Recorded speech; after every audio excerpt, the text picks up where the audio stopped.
Directo.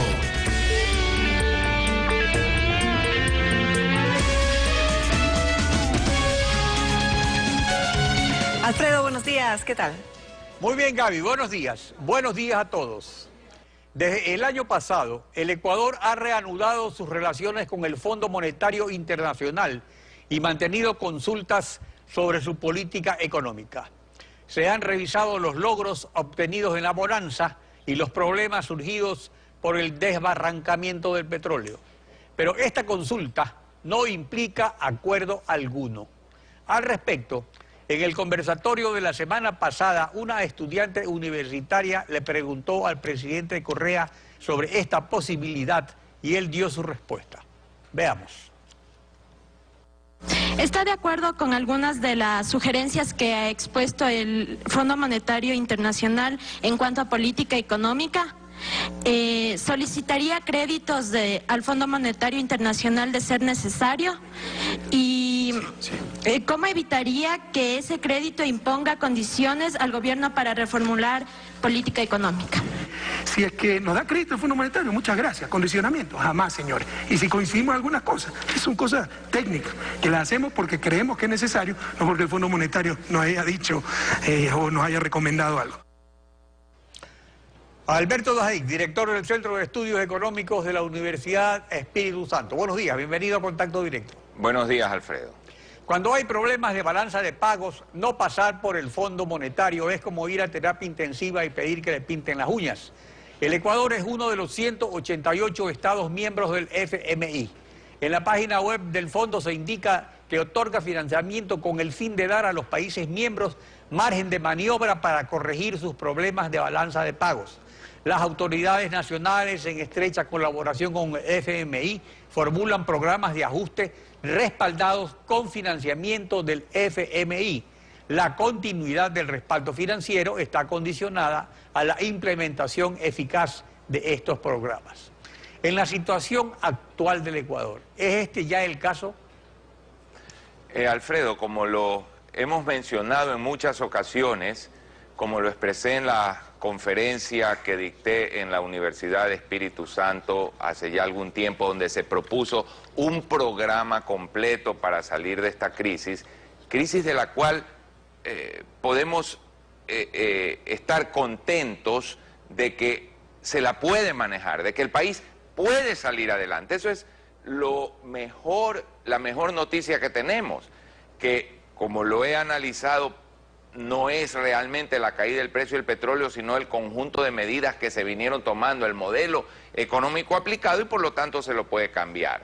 El Fondo Monetario Internacional es una fuente de recursos financieros indispensables para la situación del Ecuador de este momento, que no pueden ser obtenidos a esas tasas y por esos montos en ninguna otra parte o institución del mundo, que estaría acompañado de un paquete de otras instituciones multilaterales que le darían al Ecuador ese colchón para manejar la ya inevitable recesión y poderse recuperar. ¿Cuál es la gravedad de no ir al Fondo Monetario? Tenemos ahora, Alfredo, un caso muy típico. El gobierno anuncia que va a titularizar las hipotecas del BIES.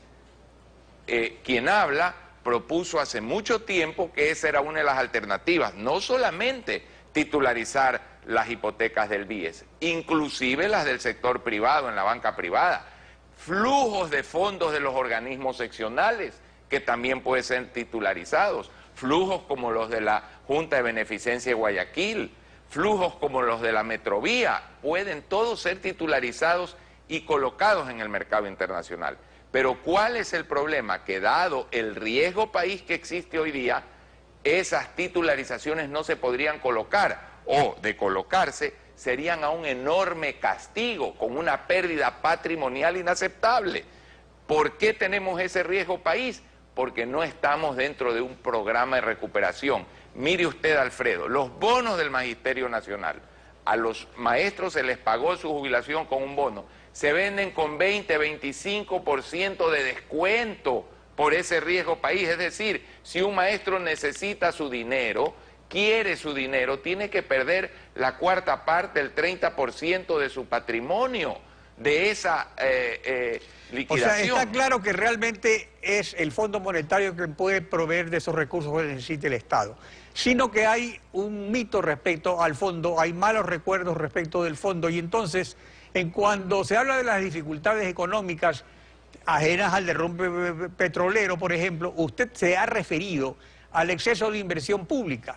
Sin embargo, esa afirmación podría ser mal interpretada porque parecería que se opone a la gran inversión realizada por el presidente Correa en vialidad, hidroeléctrica, salud, educación, etcétera.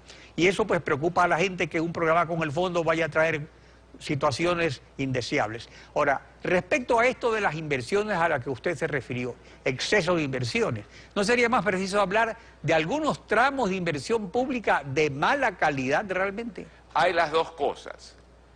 La inversión puede ser excesiva, lo dije en el conversatorio. Tome el caso de Coavisa, una empresa, un canal de televisión muy rentable.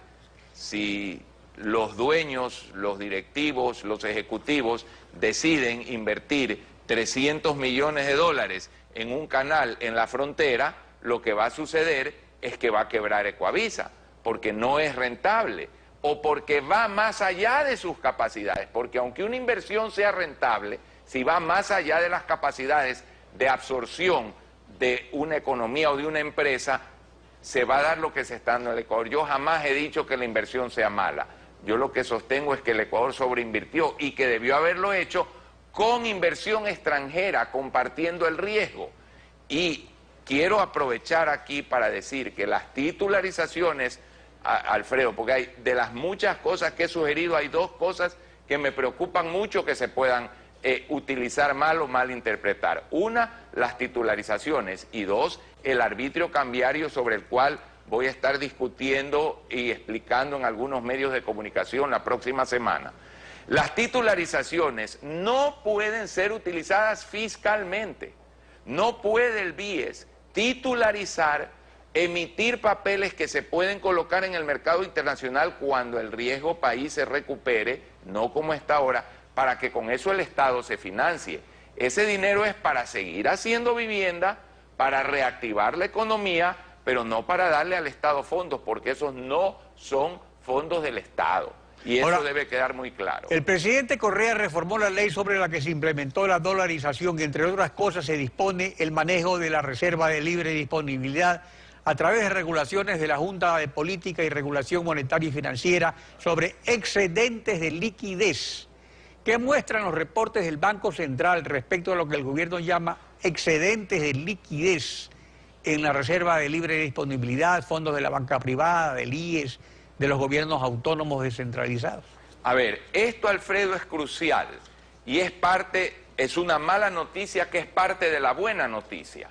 La mala noticia es que esos cambios que se hicieron a las regulaciones inicialmente dejadas por quienes dolarizaron el país, le permitieron al Banco Central, al gobierno, utilizar dólares líquidos de la reserva que no se debieron haber utilizado porque respaldaban a los depositantes en el Banco Central. ¿Quiénes son los depositantes? Todas las entidades del sector público más la banca.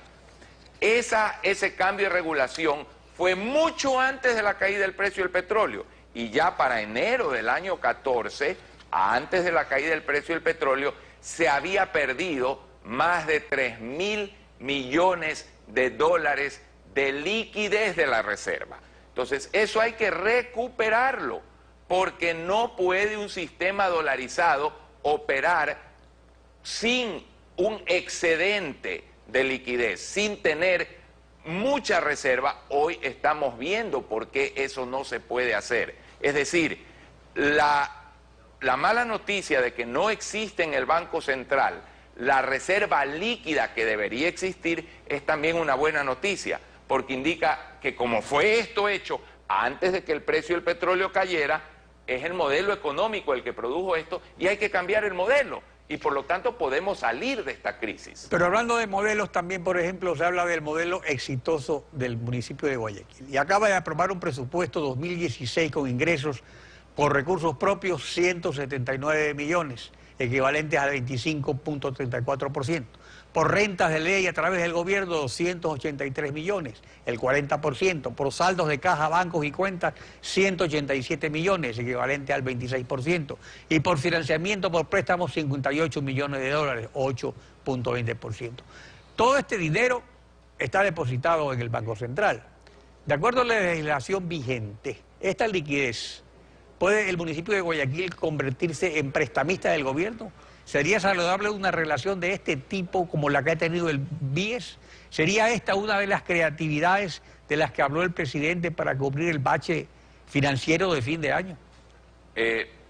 Yo no puedo hablar ni por el gobierno ni por la alcaldía de Guayaquil. Sí puedo decir como analista económico que el presupuesto y la gestión presupuestaria y el modelo que ha aplicado el municipio de Guayaquil es tan importante, es tan bien logrado, que deberíamos ya estar pensando en la ciudad de Guayaquil en blindar esto para que sea sacado de la politiquería, cualquiera sea a futuro el alcalde. La ciudad de Guayaquil no puede perder lo que se ha logrado en sanidad financiera del municipio. Pero lo que sí queda claro es que si todos los municipios del país y todas las entidades del sector público no financiero reclamaran en liquidez sus depósitos en el Banco Central, estos hoy día no existen porque no son líquidas las tenencias de reserva. Repito, esto se puede revertir. Lo más importante es que entendamos que